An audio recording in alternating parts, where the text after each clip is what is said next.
पूर्ण राज्यात भारतीय जनता पक्षाच्या आणि महायुतीच्या 132 आमदारांमध्ये आम्हाला मताधिक्य आहे। पूर्ण भारतीय जनता पक्षाच्या मुंबईचे आकडे जर आपण बघितले महायुतीचे, तर महाआघाडीपेक्षा आम्ही 2 लाख मतांनी पुढे आहोत।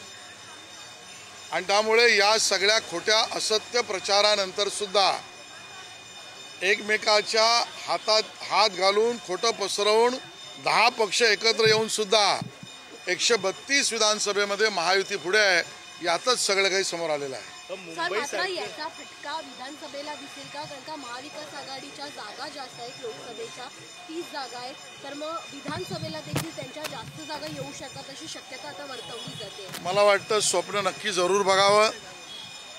आता एक स्वप्नभंग झालाय। पहिल्या दिवशीपासून ही चर्चा सुरू केली होती की सरकारच आमचं येईल, आता मात्र शेपूट घातलेला आहे, योग्य वेळेला आम्ही निर्णय करू म्हणून।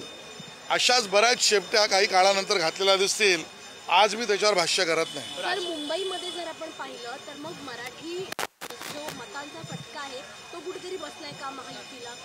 बिलकुल नाही। मी 5 दिवसानंतर यातलं विश्लेषण आपल्यासमोर मांडेन। स्वप्न बघणाऱ्यांना काहीच अडचण नाही। त्यांनी देव पाण्यात टाकून बसले असले तरी जनतेचा कौल एनडीएच्या बाजूने मताधिक्याच्या पुढे आहे। त्यामुळे विरोधात आता पुढची 5 वर्षांना बसायचं आहे हे त्यांना माहीत आहे। व्हिडिओ संपूर्ण बघितल्यावर आपल्याला लक्षात येईल की पहिला उद्धवजींना संन्यास घ्यायला लागेल, कारण 45च्या वर देशात जागा येणार नाही उद्धवजी म्हणाले होते। उद्धवजी तोंड का लपवत आहेत? 45च्या वर भाजप गेली, उद्धवजी संन्यास घेणार का ते सांगावं।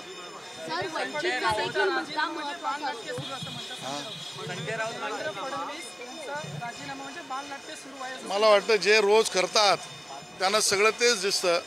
रोज सकाळी उठून त्यांचे बालनाट्य असतं, त्यामुळे त्यांना सगळं ते तसंच दिसत असेल। निवडणुकीच्या निकालावरचं विश्लेषण 5 दिवसानंतर आम्ही आमच्यासमोर मांडू। आज जिंकलेल्या सर्व उमेदवारांना शुभेच्छा आहेत।